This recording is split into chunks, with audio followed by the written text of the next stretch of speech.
Hey y'all, it's the girl Claudia Jordan. We are back with TGIF. We're here to spill the tea and break down the biggest headlines in the news and on social media. Now sit back, relax, and get ready to sip on this hot tea. Please welcome Al Reynolds. What's up, Al? Hey, Claudia, what's going on? We are good. We're about to have a good show tonight. And please welcome Armand Wiggins. What's up, Armand? Hey, what's going on? I'm just glad I made it through the birthday celebration. Now, I think I asked you last night if you were going out and getting drunk, and you said no. Are you feeling hungover today? Is that what's happening? I was a little hungover earlier, yes, I'm not gonna lie, but that was not my plan. I went to an event and then everybody somehow knew it was my birthday. And then they just started giving me shots and shots and shots. And before you know it, I was drunk and belligerent. You know what? A tip that I use if I know I'm gonna go and have a good time, if y'all take a caffeine pill and some ibuprofen, it helps avoid the hangover the next day. Trust me on this. I had to learn the hard way. But all right, y'all. Are y'all drinking? Al, you drinking today? Nope, just having hot tea today because we're breaking down some hot topics. And Armand, I already got your answer. So Absolutely, you're not drinking at all. You know, today's gonna be a clean show. This is gonna show that our talent, like we don't need alcohol to give us personality. We can do this sober with water going through our bodies. So let's get into it. Now, before we get into the show, let's have a discussion in honor of Pride Month. Al and Armand, growing up, was there a celebrity or a person in your life who was part of the community that inspired you or even helped you gain the courage to come out? Al, I'm gonna go to you first. Al, what do you think about this? I don't know that there was somebody who like helped me come out, obviously, because it took me such a long time to come out. So that's a totally different story. But I will tell you the person that helped influence me understand the importance of respecting other people's rights, and that was James Baldwin. And a lot of people think that James Baldwin only made literary contributions, but he didn't. But through his literary contributions, he was one of the first to create characters that look and sound like people who are in the LGBTQ community now. And that was very significant back at the time when he was writing, and it was very kind of shunned upon. But James Baldwin was bigger than that. In his public speeches, he talked about the importance of sexuality and identity, and he also talked about the intersectionality of all of persons, gender as race, as well as, their preferences. I love the fact that he was very vocal in interviews. He was a public advocate for the LGBTQ community, both in writing and outside of writing. And he was also a mobilizer. And we learned that in a lot of the documentaries that we're watching surrounding Malcolm X and Martin Luther King. We are hearing that James Baldwin played pivotal roles in getting those meetings of minds, great minds, and including LGBTQ on the agenda, as well as civil rights. So for me, James Baldwin was definitely a hero in this space that taught me to understand the differences and also respect them. Okay, Joanne Kaju says, love James Baldwin. And Fish Eye Jedi said, baby, I give Boy George all the credit. And Jen Stevenson said, James Baldwin was an unparalleled and simply amazing. All right, Armand, let's go to you. Was there someone that influenced you? Maybe not a someone, but I think a show like Noah's Ark was one of the shows that did it for me. It was about, like 4 or 5 Black gay men trying to navigate through their friend group. And that show really kind of helped me learn about, trade and bottoms and sexuality. And I was able to see like the older guys be in relationships for long terms. And we've seen the promiscuous guy, then we've seen the masculine guy, then we've seen the feminine leader guy. So I found myself in every role of that show and identifying with them. And to me, that show was really one of the first of its kind, and I really loved it, and it helped cultivate a lot of us. Like, that is part of gay history. If you're like around my age and you don't know Noah's Ark, you should go back and watch it, because a lot of what we do today, comes from, that show.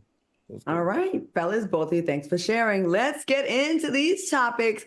Sports analyst Pat McAfee issued an apology after calling WNBA player Caitlin Clark out of her name on his show. Now, while defending Caitlin against critics who claim she is only popular because of her race, Pat McAfee said, nah, just call it for what it is. There's one white bleep for the Indiana team who is a superstar. McAfee wrote in his apology, I shouldn't have used white bleep as a descriptor of Caitlin Clark. I have way too much respect for her and the women to put that into the universe. Do you think Pat McAfee should be reprimanded for this? Al, what are your thoughts on this? Oh, 110% he should be reprimanded for it because, this is locker room, barbershop talk that should have stayed in the locker room and in the barbershop. It should never be on a national platform, on a television show where he refers to any woman, white, blue, black, or brown, as a B word, It offended a lot of people, and it should have offended a lot of people, and he should be reprimanded for that. We understand that men may use this language off the courts, but he definitely can't use it on a show when he's trying to explain what this woman's presence is doing in the WNBA. It's completely inappropriate, and it should never be allowed, and he should definitely be reprimanded for it because it's simply not cool for men to call women the B word, period. Okay. All right. Armand, what do you think? My thoughts are probably a little bit different. I think if we're talking professionalism, sure, he should be reprimanded. But I feel like this is the show where he probably talks and curses like that. Now, I feel like people probably only feel like he should be reprimanded because he's a straight white male. Like if this were another woman saying this, or this was a gay guy saying this, we could kind of get away with it because I don't think it was offensive at all. What I kind of think he was saying is don't try to make this about race. Y'all just mad because it's a white B out here killing it in basketball. And y'all think that's for black and brown people to do, black people specifically. And it's a white B out here and she is the star. Shout out to my white women. That's kind of really what he was saying, but it got taken out of context because, he's a straight white man and he said it was such, direct. He was very strong in his point. And so people took offense to it because we're in this day and age where everybody's offended and wanting to be outraged about stuff. But if you really listen to the messaging, he was really bragging and he was really excited that there was a white woman dominating in basketball. I don't think this has anything to do with whether the white woman is dominating in basketball. It's the word choice. You cannot call a woman a B the same way you cannot call a black woman or a black man the N-word. It is completely it's just uncouth. It's just not good television. To me, it's offensive, and it's offensive across the board. You can't call women B's and you can't call people the N-word. Period. I don't care who you are. And I don't know, he was giving her big ups and he was giving her compliments, but you can do that without using the B word, and people can refer to black people without using the N-word. We have a few comments. Sylvia Andrews said, they checked Aaron Rodgers. Why not him? Perry Ned said, Pat don't care. He do the same in WWE. And Kev, the creator, said, this is unfortunately how straight men talk, but not on a public forum. If he were black, the outrage would be everywhere. And McAfee does reside in Indianapolis. I will say that is a tough state for us. I will say that. All right, Marjorie Taylor Greene is back on her foolishness.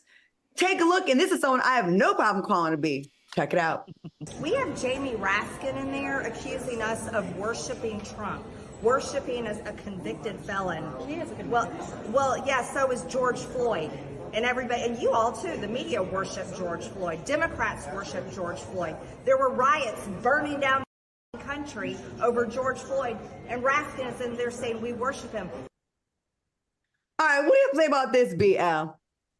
You know what? These Republicans like Marjorie Taylor, as well as Donald Trump, but there's no way that they believe what is coming out of their mouths. But what they know how to do is they know how to take and deflect from Donald Trump's ridiculousness, being a president and a future running nomination for president to be elected again, to use this type of Donald Trump, what I call politics, to explain your ridiculousness. She know good and well, she's been through too much education, she's been through too much experience to try to compare a former president and current presidential nominee to George Floyd and the difference between, what does she call it, worshiping. Get out of here, woman. You make no sense. You sound silly and you sound stupid. You are only saying this because you know that this will rile up your base. And the thing that the Republicans have figured out is keep the base riled, to keep them giving, to keep that Donald Trump on track to win that presidency. It has to stop. There's no way in your right mind that you can compare a dead man who was killed because of police brutality to a white man presidential candidate who has got caught with for 34 felonies, from tax evasion to tax fraud. two different things and two different conversations, and they should never be in the same sentence. Marjorie Taylor Greene. There's a lot of B's that I can call you. You look like Gary Busey. You are, in fact, the B word. You are full of BS, and you are just a blowhard. You are a politician. You are in Congress. And why are you so obsessed with George Floyd, a private citizen, might I ask, who is deceased? And that's the one person you got to come back with when you are accused, rightfully so, of worshiping the taint of Donald Trump. It is so obvious. I've never seen so many grown men just be dying to be attached to the taint of Donald Trump, embarrassing themselves. Idiots like Ted Cruz. He made fun of your wife and called her ugly. You did not defend your wife. You lined right up to sniff on that big wide behind. Mitch McConnell. The list goes on and on. The current Speaker of the House, who you said you're about the Bible, but how you didn't throw your religious beliefs out the window and worship this man after all these convictions revolving around a porn star. You guys make me laugh. Marjorie Taylor Greene, I cannot wait for the day that you are ousted from office. You are horrific. And Al says we shouldn't call people beasts. And yes, in some other people's case, but in this case, you know what you are. We have a quick comment. JP said, I can't wait till a scandal comes out about Marjorie Taylor Greene. Oh, one already have. Go ahead and Google how she was cheating on her husband with her personal trainer doing tantric sex acts. And she had the audacity, sit around. Yes, she's out there. And it's been out there. So she sits there on her high horse, but she's a big old freak. Okay, go ahead, Armand. What do you think about this lady and her obsession? Shoot, I think you fired her. You and Al flamed her right on up. But for me, I was just uncomfortable. Like, you know what I mean? Because it just feels like the racism bleeds through over there. It's just like, how could you compare George Floyd to Donald Trump and say we were worshiping George Floyd? It's just like, I don't know, when I see stuff like that, that makes me start to feel a way towards clear people, because it's like, do you really feel that way? Do you really sit and have these conversations? And what's dangerous is they do. And, you know, and this is the problem with Donald Trump. He kind of gaslights that kind of innuendo, that undertone of racism. And for that, I don't support, because that's the dangerous part in it. And it made me feel really uncomfortable. I don't like that. She's very popular, unfortunately. Like the district, the 14th district in Georgia she represents. Correct me if I'm wrong, but I think that's, you know, the people they vote her in. They support that. She represents a part of our country that feels just like that. Mm-hmm. And for the record, George Floyd was never worshipped. He was a man that had a history of issues with drug abuse, a private citizen, like a lot of Americans have issues with drug addiction, who was killed unlawfully by the police, and the police officer was convicted. How dare you compare that to the Republican presidential nominee, presumptive? How dare you, lady? You have no defense for us telling you worship this man, because you do. Autumn Norfleet said, Marjorie Taylor Greene, MAGA's ultimate 304, that means how. And just me, plain Jane, said, we don't worship him. We saw things clearly and came together in love. And Cooper Cowboy said, if you go to those Pentecostal white churches in the South, there's plenty more like Marjorie Taylor Greene. Wow, that's sad. All right, Dutch police are speaking out after Nicki Minaj claimed that her arrest in Amsterdam had something to do with her race. The Dutch authorities stated that they find it annoying that Nicki would pull the race card in this situation. And they added, we just do our job, and it's protocol to search luggage and arrest a person when we find drugs.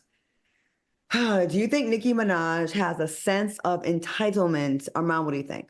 I love Nicki. You guys know Nicki is one of my favorite artists, but I do, when she goes on these rants, I kind of close my eyes and close my ears and don't watch, because it's like, girl, you had that weed and you tried to get it through customs, girl, and you got caught. Like, this wasn't some big machine that was trying to sabotage your tour. This wasn't the white man trying to get over on you, girl. Somebody made a mistake and they had weed in your luggage, girl, and you got caught. Like, there's no conspiracy theory to it. Nicki, you were wrong for this one, girl, and you got to go to jail. It is what it is. I don't like when she does this stuff, because it's like, girl, you gaslight the public like as if everybody's out to get you, and sometimes like you make mistakes too. You know, it was an accident, or you thought you can get away with it because you were Nicki Minaj and you just didn't. It had nothing to do with your race or your sex or the fact that you were on a world tour.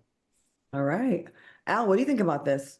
Of course she feels entitled, and entitled she should. She's a huge celebrity. She's one of the biggest celebrities, one of the biggest rappers, female rappers Black female rappers in the whole world. So of course she should feel entitled. But sweetie, entitlement does not give you the right to break the law. And this is the deal. One thing that I have to agree with her is I can't tell you that what those people who arrested her made her feel like. If they made her feel like that they were treating her differently because she felt it was race-based, then you can't take that feeling from her and she can share that feeling. However, baby, if you break the law, and I don't care what country you break the law, if you break the law, the cops have the right to arrest you. And that's exactly what they did here. They arrested you because you were supposed to have, I'm making this up, no more than 10 grams in the country of the Netherlands and in the city of Amsterdam, and you had 300 grams or some ridiculous amount that was not allowed. It went from being legal if you kept it within a certain amount,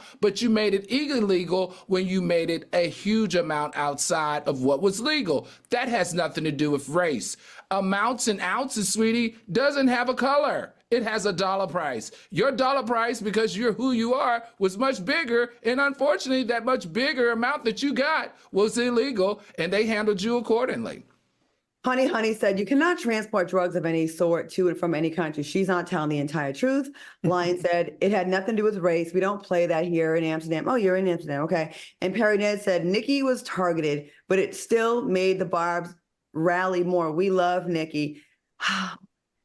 She's not targeted. She's not targeted, guys. Listen, I would think going to a country like that, if I was not familiar with the laws, because we all hear about the Netherlands, Amsterdam is where you can go and there's all these weed cafes. Yes. And they do have lots of great weed and mushrooms, I hear. I'm just saying that's what I heard.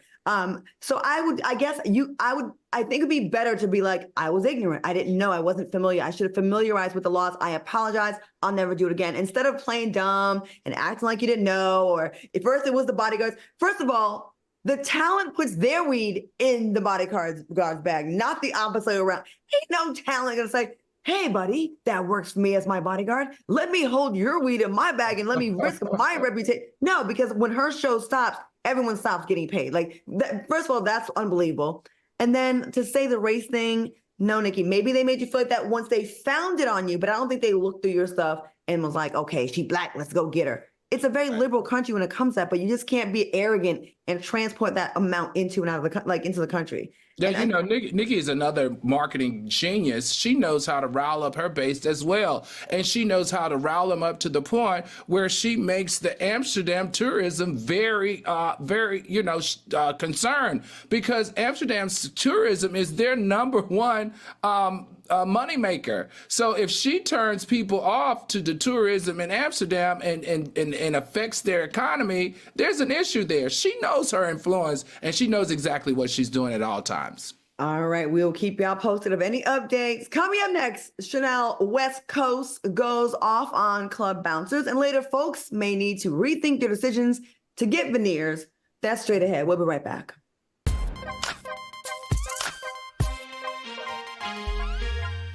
Freedom.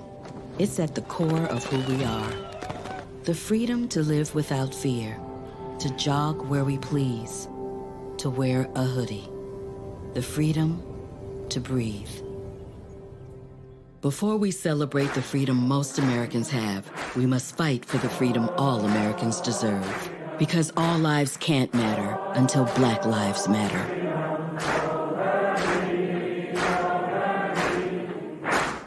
We are chopping it up with the host of Marriage Bootcamp, Dr. Ish Major. Welcome to the show. TGIF. When you and I sit down and have a heart-to-heart with no phones, no distraction, am I your person? That's the question. Every weekday. Kelly says, I love Ish on my screen. Is he single, asking for a friend? Join the chat. I am single, Kelly. Who's the friend? Kelly, who's the friend? Please comment back. On Fox Soul. This one's for the real ballers and shot callers, the sisterhood of women in tech. They're discovering cures, building apps, and programming the blockchain. They're CEOs, worldwide hustlers who can make it rain. They're tearing down the old boys club and seeing big gains. Because when women in tech come together, you know they make that change. My My mom wanted my life to be better than what she had as a kid. When I became a mom myself, I feel like my whole world changed. You don't have to be a climate scientist to want to protect the earth. You always want the next generation to have something better than what you had.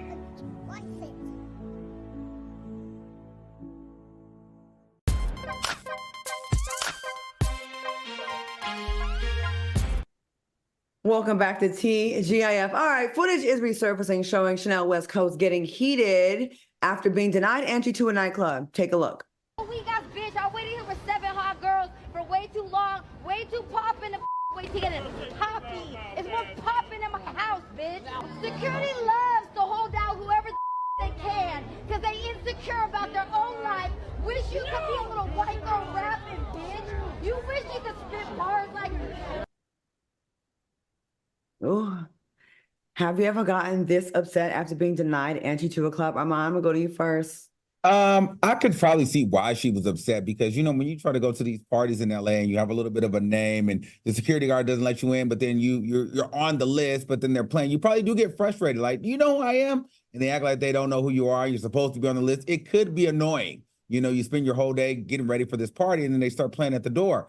However, she went off like she was like Beyonce or something. And I just personally feel as though you don't need to go off like that. You don't need to belittle security. You don't need to try to make them feel bad about their job, you know, because at the end of the day, you wish you were famous enough to need security. You know, and I've never heard of a Chanel West Coast record. I've never listened to a Chanel West Coast song. So to me, I think she did too much, but clearly she was drunk and they were playing in her face at the door because they don't know her that much. And now you're really not going to get it next time when you act like that. I get being mad, though. Al, what do you think about this? And has this ever happened to you? You're on mute, Al. Al, you're on mute. Oh, I'm sorry. She's on television every day. She's on television 2 or 3 times every day. So I get her frustration because it's like if you're on television, especially when you've been in this industry for a long time, these people see you on MTV. They know what you're doing. They know that you should be let in. Now, for me, I have a rule. I don't go anywhere that I'm not expected because I don't want to have to fight at the door anymore because it is embarrassing. It is humiliating. And it's even more embarrassing and humiliating when you're on television every day because everybody knows or everybody sees when you stand at that door that that is currency. That's currency for you to break the line, and that's currency for you to get into that club. Now, this is the advice that I would give Chanel West Coast so she doesn't have to have this breakdown ever again. I don't play in the club scenes like I used to, but I'll tell you this, and this is that if you had a table, you would not be standing outside cursing nobody out. So Chanel, next time you want to get in the club, make sure you confirm your table. That's it. Pay your money. Make sure you get your table. And at your table, you can bring all your little girlfriends and even some boyfriends if you want. Because standing outside and hollering and screaming and making a scene about not getting in, it really makes you look insecure and silly and desperate. And that is not, I'm thinking that's not what you're going for unless you wanted this to be a viral moment and ended up on TGIF.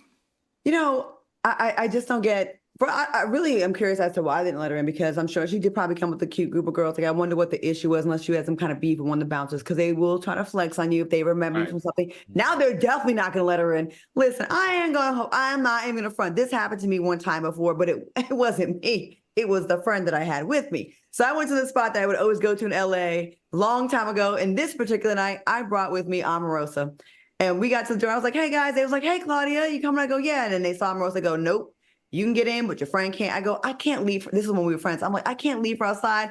And they were like, sorry, we can't stand her. I go, but you going to make me walk past all the paparazzi? Like, it's going to look really embarrassing. Like, we didn't get in. Like, and they go, well, you can get in. I go, but I'm not going to be a jerk to my friend at the time.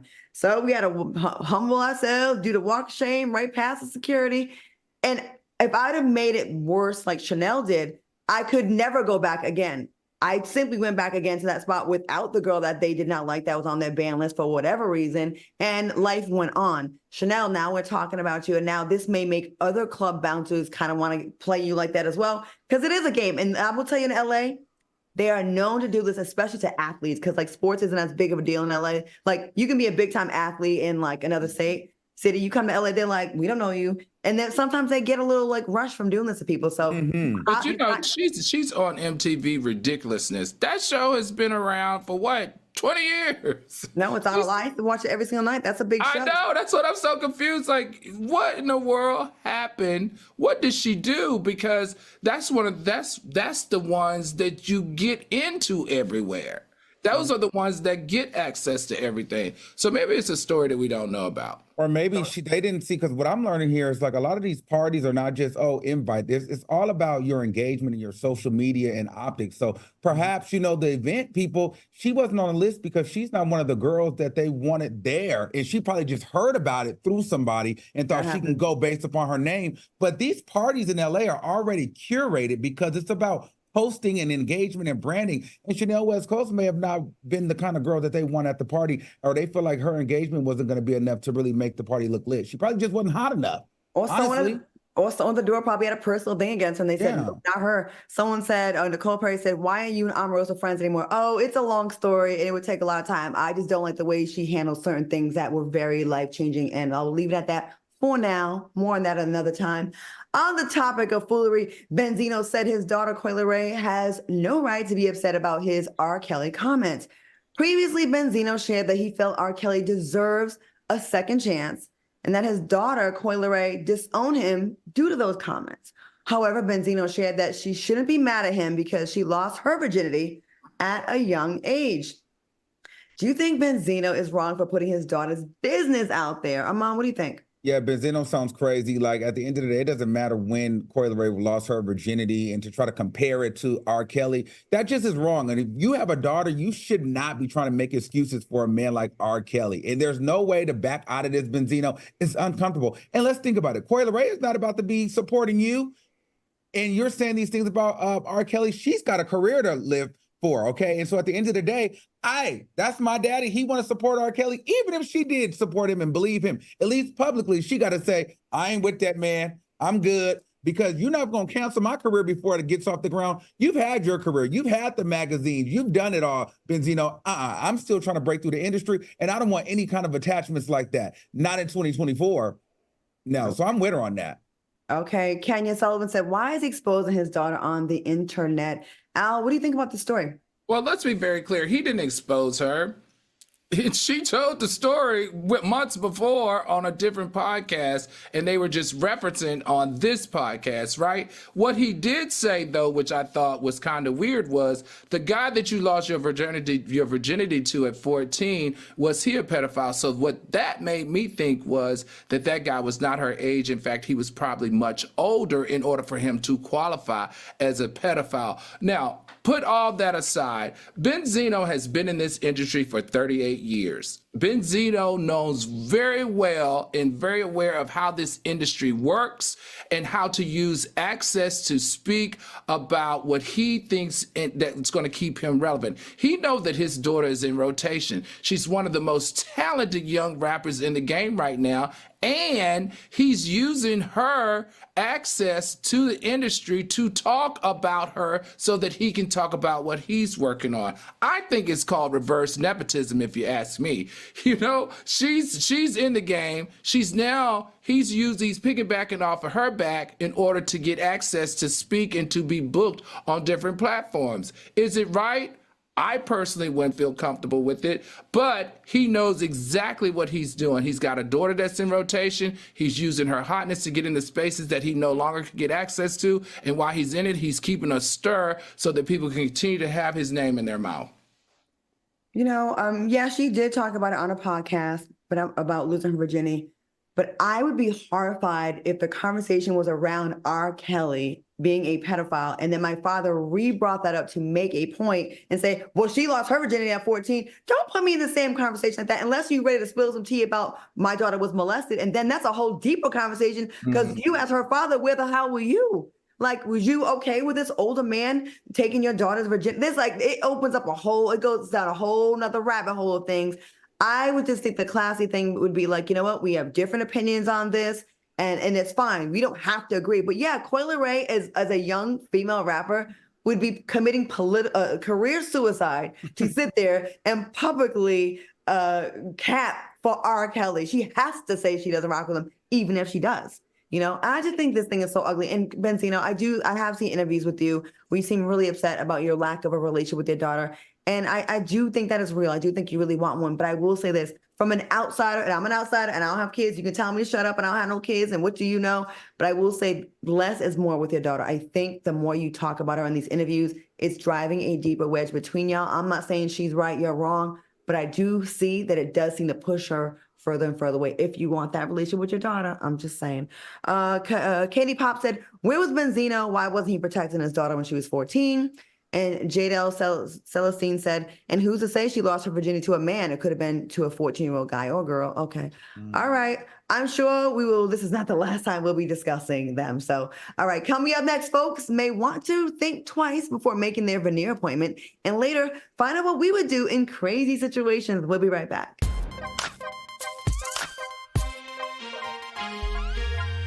My mother was always very familiar with her neighborhood, but one day she stopped at the stop sign for much longer than usual, and she didn't know whether she should go forward or turn, and she wasn't even really sure where she was at. It was very unsettling for her. I felt so much better after my son told me, Mom, I don't want you to worry or be afraid. I'll be there for you, and we'll figure it out. We are chopping it up with the host of Marriage Boot Camp, Dr. Ish Major. Welcome to the show.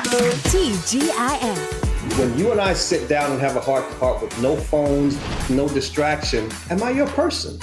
That's the question. Every weekday. Kelly says, I love Ish on my screen. Is he single? Asking for a friend.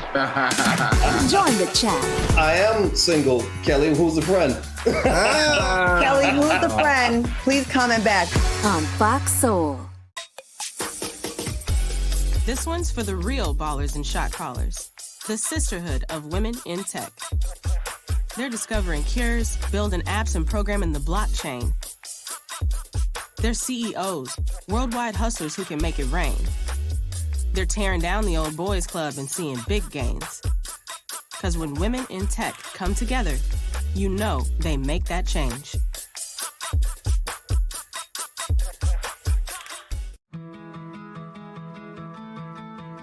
There was a time in my life where I was extremely homesick. I decided that I needed a pet. When I first saw a turtle, my heart was full. He jumped up and kissed me and jumped right into my arms. I immediately went up to the volunteers at the shelter and said, I want him.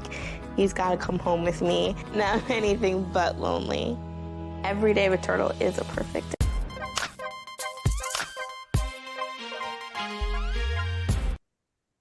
Welcome back to TGIF. As always, we don't just give you the tea. We also have to give you the tea on your life to make your life a little bit easier. So here we go with some more. Now, if I told you that there'd be massive savings on that new car in about 3 weeks, you'd wait, right? Of course you would. And you'd gladly wait 3 weeks to save tens of thousands on a new home loan or a refi, or save hundreds on a major kitchen appliance.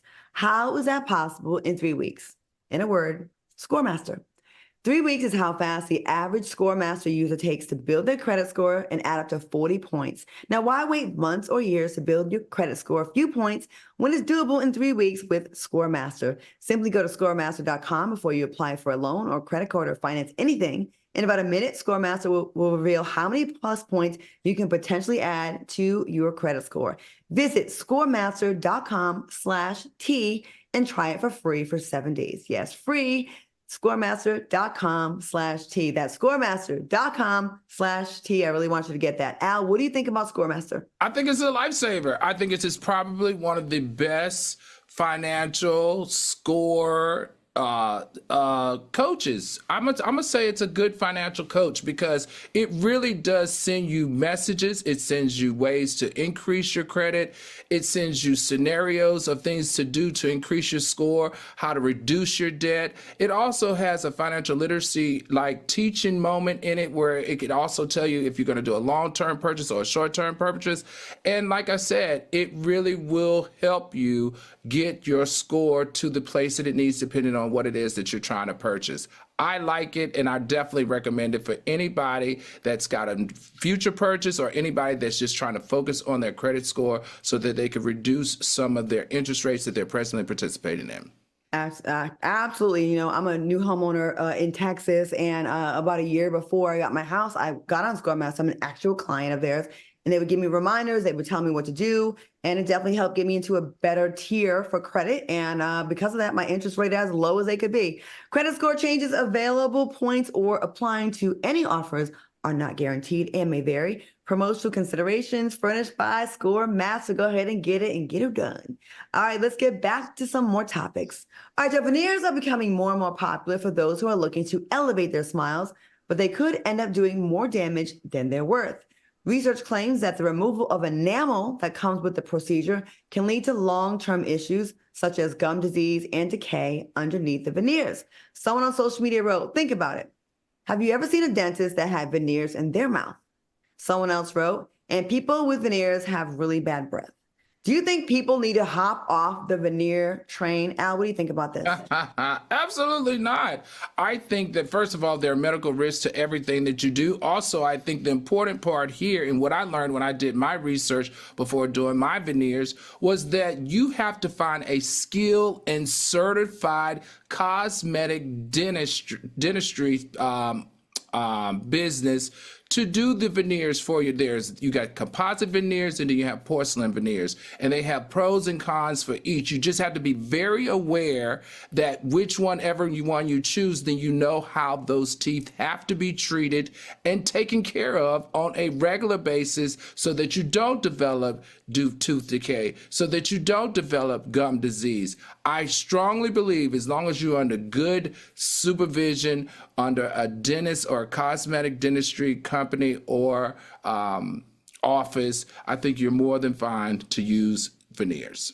Okay, Sneaker Queen said, if you don't need them, don't get them. Deborah Mitchell said, so true. Breath be stank. That's not true, not with everybody. And Miss Mary Macadosha said, no, they need better dental hygiene. I think they are definitely, listen, when they can do a huge upgrade on your smile if you need them. And there are people out there that really do need them. And I think they're a great tool to have as long as they don't go overboard with it. A lot of these people are going to places that they shouldn't be going to, just like with everything else, with BBLs, with plastic surgery, with injections. Like there's all kinds of things that people are taking the shortcuts. As long as you go to the right place, I think you're good to go. Armand, what do you think about this? You've been open about it. You've done it too as well. Yeah, I just think that you have to do your research and, you make the best decision for you. But you follow and see, like, okay, look at the reviews, see what people are doing and understand the difference between, composites and porcelain. Now, if you're going in somewhere in somebody's backyard in Atlanta and you let any Joe Blow stick some composites on your teeth, then that's on you. Those are not the real veneers. You got to get porcelain. Not just for like, we get into this plastic surgery talk and all these people have a lot of stuff to say. For me, this might sound a little arrogant, but I just feel like anybody that's really against all this stuff, typically they just mad because they can't afford it at this time, or they can't get it. Because if you could have a chance to upgrade your smile, you would. And it's usually a person walking around with no side tooth telling me that my breath stinks because I got veneers. You get what I'm saying? Like at the end of the day, you actually have to really upkeep your veneers. You have to floss. You have to use the water floss. You have to go to your regular dentist as well. You still have to keep your regular dental hygiene up as well with veneers, even more so. So at the end of the day, I don't know. I love my teeth. I would never go back and use my regular teeth. I love them. I love my veneers. I love the whitest of the white. And I'm happy with them. And they've upgraded my smile. And also the other thing you have to understand, Claudia, because veneers are becoming so popular in our community, it's people who finally have money whose teeth are completely rotten that are getting a whole remakeover. So you can't have rotten teeth, get veneers, and think the teeth aren't going, or your gums aren't going to be the same. You have to have those gums treated. You can have beautiful teeth, but if your gums is what got you there and you don't start treating them to keep it from getting worse or to take care of it, it is going to get worse. You can't put veneers in a pie rear mouth and expect expect your mouth to smell good. It's never going to happen. So that's something that we all have to lean into. Most of the people that have veneers now are using it as a status symbol in our community, and they didn't have good teeth or good hygiene to start with. You can't put a group of beautiful teeth in bad hygiene and bad mouths and expect for it not to get worse. Go ahead. Go ahead. I was going to say, we have a comment from a practicing licensed dentist in the chat. Brittany said, people need to go to a licensed dentist to get their dental work done and stop going to people's basement to get their dental work. Armand, you were going to say something? Well, I was also going to say, like, before I got mine, I had to go get all of my dental work, my cavities. I had to get everything done before you just put veneers on. Like, in some cases, too, they want you to have braces so your teeth are straight. Like, there's things that you have to do before you get the veneer. So I had to actually get dental work done before they would even put the veneers on my mouth. And then you just go to your regular dentist and keep up with the upkeep. So they're just not throwing veneers on trash mouths. And this is the thing you cannot skip on, people. I know everybody wants that smile, but do not cut corners on getting veneers, because you will get what you pay for. All right, y'all. Keep it locked, because coming up next, find out what we would do in crazy situations. And later, Khalees is not here to rekindle her relationship with Nas. We're going to talk all about it. Check it out when we come back. We'll be right back.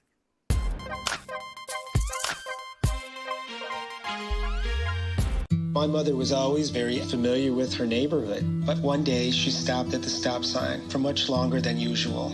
And she didn't know whether she should go forward or turn, and she wasn't even really sure where she was at. It was very unsettling for her.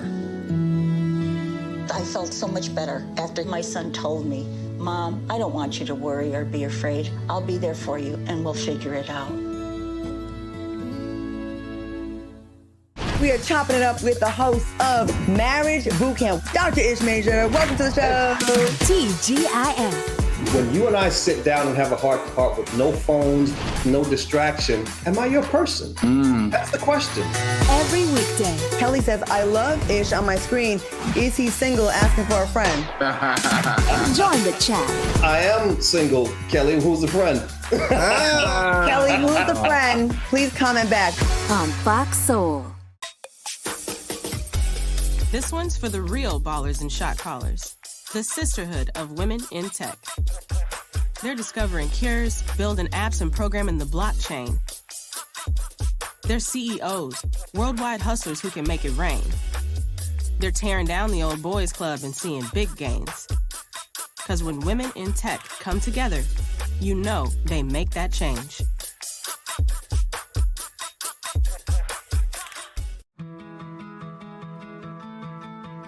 There was a time in my life where I was extremely homesick. I decided that I needed a pet.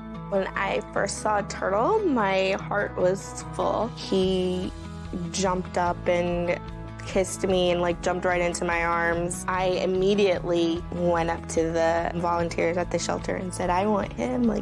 He's got to come home with me. Now I'm anything but lonely. Every day with turtle is a perfect day.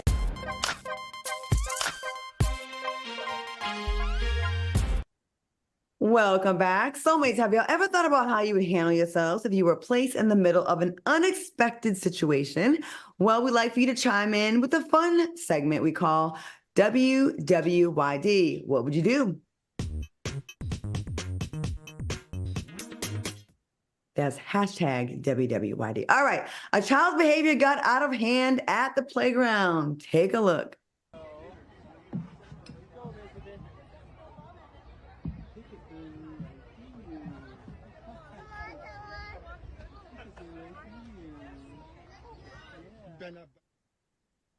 All right, what would you do if someone's child treated your kid this way, Armand? I'm sure that if that were me, it probably would have escalated quickly, because I just know taking my dogs to the dog park with other dog owners, we be watching each other, and things can get real sticky if you mess with my dogs in the wrong way. So let alone being my child, I'm about to tell a little girl, hey, move around. And if your mom or your dad's sitting there and they're not getting their kid, I'm probably going to tell them, get your kid. You know what I'm saying? So that probably would have went left if that was me, because why is that little girl sitting there doing that? And why is her parent not controlling her? So yeah, for me, it probably would have been a problem.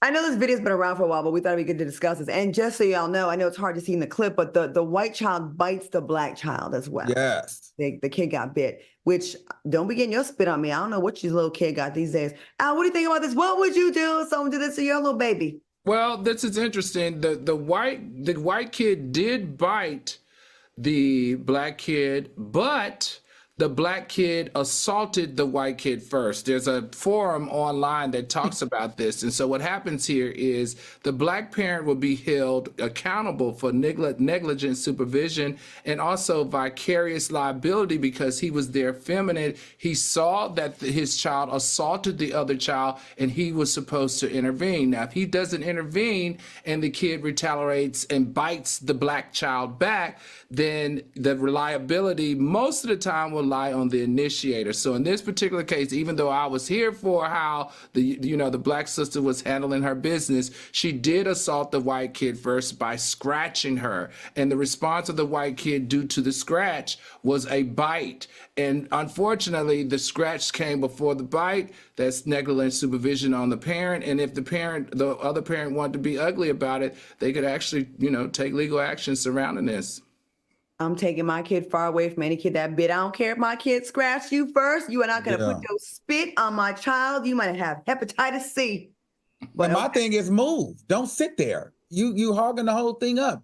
Move. You see I'm trying to get through? Move.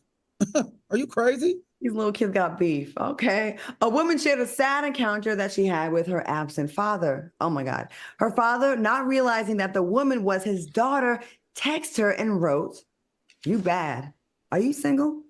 She replied, "I'm Talasia, your daughter. How don't you recognize me?" Now, how would you handle an absent parent behaving this way, sliding into must have been your DMs or something? Armand, what do you think about this? That part, accidents can happen. We see it all the time. Remember, we did something on the show where two cousins ended up dating. I think where it got weird is once he realized it was his daughter, then he said, "Oh, you look totally different, but send me some pics." Like you wanted to see pictures of her. So now for me, you're a pervert. You know what I mean? Because what kind of pics do you want from her at this point? Like the conversation should have been done. He should have been embarrassed, apologizing, and was like, "All right, I'll talk to you later." Like he should have been disgusted. But send me some pics in the middle of that conversation thread. It just didn't sound right. Maybe he just wanted some graduation pictures. I don't know. But it didn't feel right for that kind of text thread for me. So it was a bit weirder. She should stay away from him.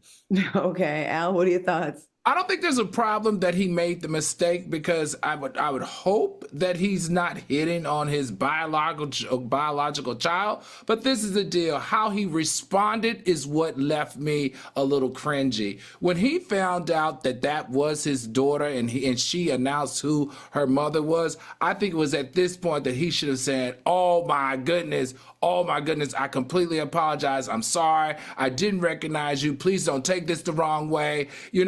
Sorry. Didn't mean to do that. Smoked too much today. Had too much to drink. Sorry, baby girl. I would never disrespect you like that." Because I think those types of interactions with an absent father creates more trauma in the child's mind who has an absent father. How absent is your father that your father is so absent that he's now hitting on you because you put on makeup and lipstick? Something about that is extremely traumatic, and he needed to take some of that responsibility for creating that additional trauma in that young lady's life.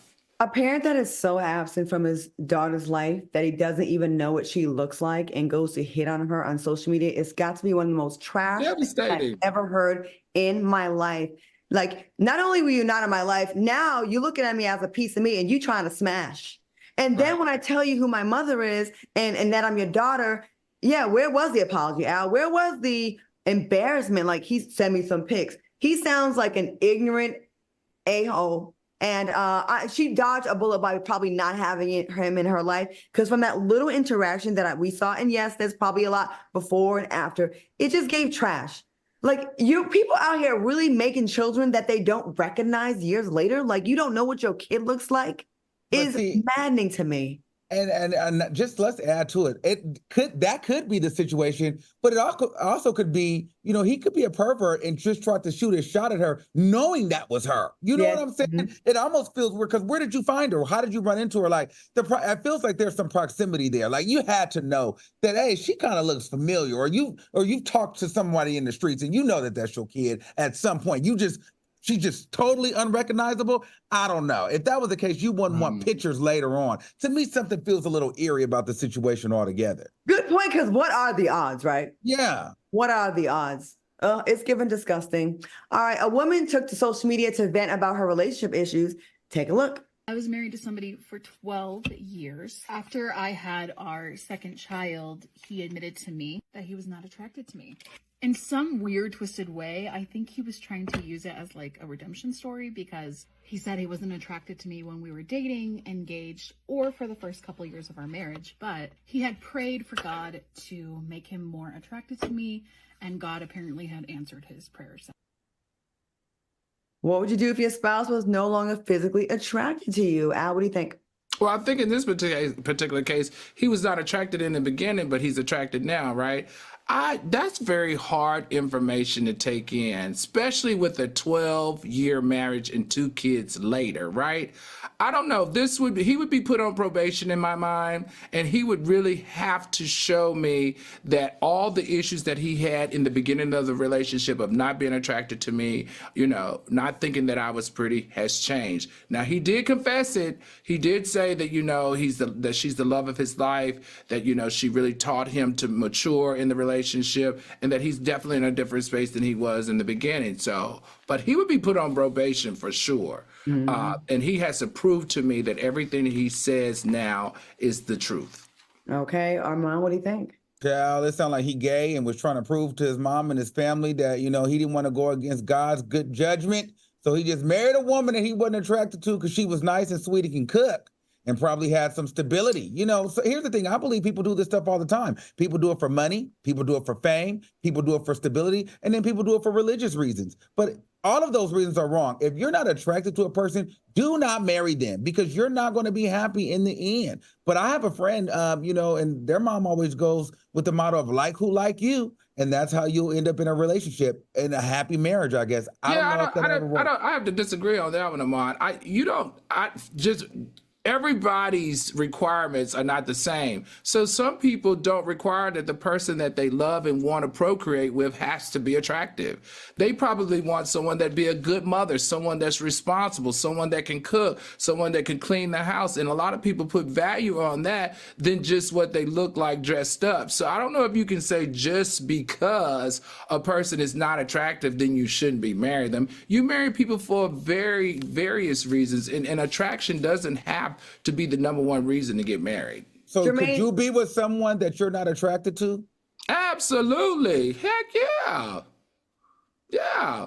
Depending on what my interest is. Like, everybody in America is not attractive, and you can't say because you're not attractive, you shouldn't be getting married. It's just impossible. So you find other reasons, like you marry people because they could be a good parent. You married a person because they could be, a good mother or a good housemate or a hard worker that's got a good job that, y'all can build together. Attraction doesn't have to be the number one, number two, or number if they rich as hell, there's a lot of people married for that. Okay, let's not leave that up. Rich will make you attractive, right? Hey, I'm going to go ahead and just address this head on, because I was on a reality show where on the show, I was about to say I wasn't attracted to my man at the time.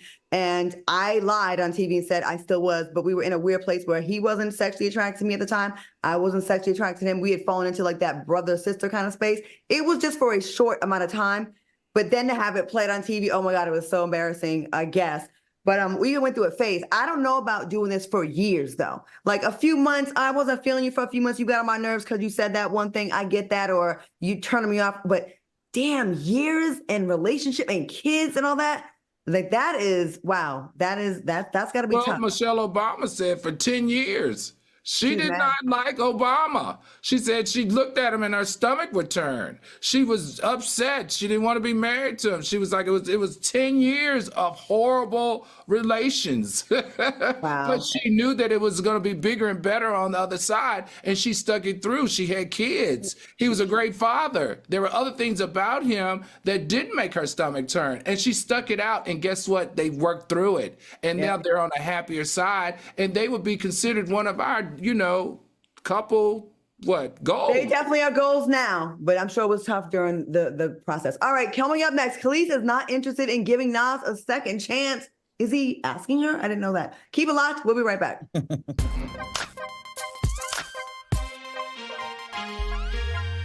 Freedom. It's at the core of who we are. The freedom to live without fear, to jog where we please, to wear a hoodie. The freedom to breathe. Before we celebrate the freedom most Americans have, we must fight for the freedom all Americans deserve. Because all lives can't matter until Black lives matter.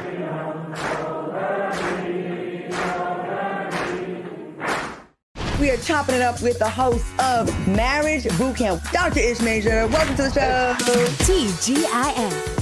When you and I sit down and have a heart-to-heart with no phones, no distraction, am I your person? That's the question. Every weekday. Kelly says, I love Ish on my screen. Is he single, asking for a friend? Join the chat. I am single, Kelly. Who's a friend? Kelly, who's the friend? Please comment back. On Fox Soul. This one's for the real ballers and shot callers. The sisterhood of women in tech. They're discovering cures, building apps, and programming the blockchain. They're CEOs, worldwide hustlers who can make it rain. They're tearing down the old boys club and seeing big gains.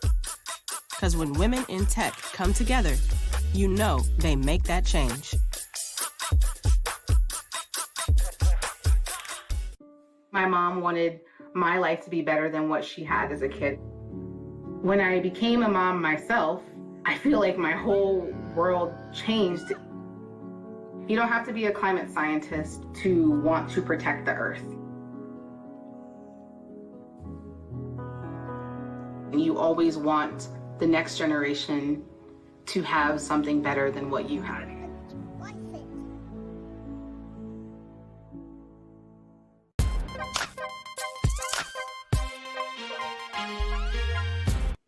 Welcome back to the show. All right, a fan posted an old photo of Khalees and Nas when they were together and wrote, Nas and Khalees, y'all need to double back. Give love another chance. Khalees replied, stop. It was 15 years ago. Do you want your ex from almost 2 decades ago? All right, y'all, have y'all ever doubled back when it comes to an ex, Al? I've doubled back. I would double back. And I tell you, if I dated Nas, I would double back. That man seems to be the coolest guy in the hip hop game. And he's been consistent. He's been drama free. And he's about making money and putting people in the game and on the game. I like him. So I don't know that I like anybody talking negative about him. That's my opinion. I said it. And I tell you, if I ever had a chance to double back to Nas, I'll be doubling back tomorrow. He's very rich of his investments he made outside of the hip hop community. Yes. Okay, got that. Okay. Armand, what do you think about doubling back? Doubling back, I've never done it, and I don't think I ever would. It just doesn't work. And we've seen Jennifer Lopez and Ben Affleck, they tried to do it 20 years later. It doesn't work. You left for a reason, you know, and to me, it doesn't work. And I've never seen it work successfully, so I probably wouldn't do it. I have But I think you should do it. Oh, do you really? Both of you should do it. She's doing it now. Oh, no, we haven't done it. I'm saying you're doubling back like you're working it. You're trying to see if it works out. No, we're not trying. We're just like hanging out as friends. Like there's no romance there or anything like that. But there's 2 people in my past of all my relationships that would definitely double back on and walk down the aisle with mouths saying, how about that? I will say there's 2 people in my life. So I believe in the double back if like it wasn't violence. I believe Khalees and Nas had some issues. There were some allegations of some abuse. I'm not sure. Allegations, allegedly. I hate to say that because I love Nas as well. But there was some, she said she had some claims. But like if you break up because like the timing was bad or like they didn't have their stuff together financially, but then they work on that and they do, heck yeah, double back. If it was a timing thing, yes, time was on your side then, but it is now, heck yeah, do that double back. But not if it was like violent and they didn't seek help and make any changes. Rice Daniel says, you don't know unless you're in a relationship with someone, even if it's Nas. And Candace said, I agree, let it go. Too many people in the world to double back. And DP Johnson said, wait, was this some tea? Nas still owes her money. This ain't Ashanti and Nelly. Nelly paid Ashanti back her $100,000. How did soulmates get all this tea? And Jamie One said, she said he was very abusive. And oh my God, they're ruining our fantasy of Nas. Chrissy O says, yeah, leave it alone. They don't need to double back. And Honey said, It better not be genuine. Y'all, leave me alone. All right, y'all. One more comment since we have a little bit more time. Nicole Johnson said, people mature. It's only if the person hadn't grown. You should not. Oh, absolutely. Yeah, we don't want you. If you're still in the same place I left you in 1997, then no, we can't double back. If you've grown and evolved and sought help, then yes. All right, I want to thank my co-hosts, Al Reynolds and Armand Wiggins, for joining me tonight. Thanks for watching us on YouTube. Make sure you rewatch again tomorrow. Run those numbers up for us. Stay tuned for Fox Soul Face Off. And we will see you guys back here tomorrow, maybe with a drink. Will we drink? Will we not? That is the mystery. That is the question at hand. Y'all have a good night, fellas. Bye. Good night, y'all.